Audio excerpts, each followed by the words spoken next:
Okay, so I'm going to show you how to do the wrap up in this investigation. So you're going to go into Excel sheet by clicking on the link that I've provided. That will bring you to a page that looks like this. If you're in class 1, you'll click on the tab at the bottom that says class 1. Class 2 is the next tab, and so on. So what you'll need to get your data from Investigation 1.1, which was the table that you created about your jumping jacks. Once you have that data in front of you, this is an example of mine, you're going to click where it says group name. So I'm going to put Mrs. Glenn. Then you're going to, under time of 0 seconds, fill in your number of jumping jacks. So for 0 seconds it was 1 for me, then it was 13, then it was 24, and so on. And so I filled it in right here. So you're going to do that.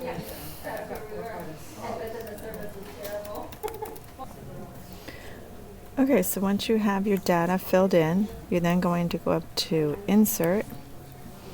You're going to scroll down to where it says Chart. And we're going to create a line graph of the data that you just put in. So I'm going to create a line graph of my data, Mrs. Glenn. Actually, I'm going to do Mrs. Glenn up here. And you're going to notice that it's telling me to collect the data from A1, which is group name, all the way to O33, which is way down at the bottom of the grid. But I don't want it to be that far. I just want to go over to O2. And you can play around with this. Then once I have that data, it's going to show an example of what the chart will look like, and obviously that's not what I want. I want a line chart. So I can go ahead and click on some buttons until it looks like what I want. This looks like what I want. I can change this if I wanted to. You can customize your chart by clicking on the Customize button. I'll show you a few things. You're going to want to title your chart, called Jumping Jacks.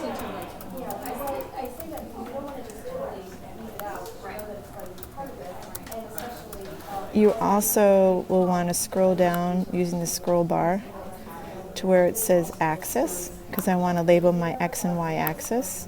My X axis, the title is going to be time, and you can put the unit, which is seconds.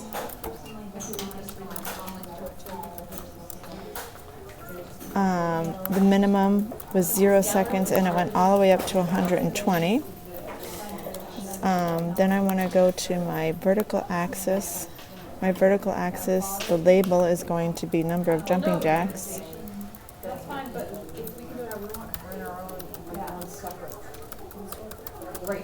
And depending on how many jumping jacks you did, you started off at 0, but maybe you went all the way up to, let's say, 150. And then I'm going to click on the Insert button. It's going to drop it into my Excel sheet. You can then take this. Boom! Okay, so once you have inserted your graph, you're then going to right-click on it. And you can go to the corner and you can just say Copy Chart. Now that I've copied chart, I'm going to go back to my agenda. The agenda has a presentation button on it right here. I'm going to click on the link for the presentation button. It will bring me to the presentation where you need to drop your graph. So here's my presentation so far. I'm going to add a slide. There's my slide that I added. I'm going to put Mrs. Glenn. And then I'm going to click and add Mrs. Glenn's graph, because I want lots of people to look at it. And then I'm going to hit Edit, and I should be able to paste it in. And there's my graph. So I just shared my graph with the rest of the class that's being able to view this link.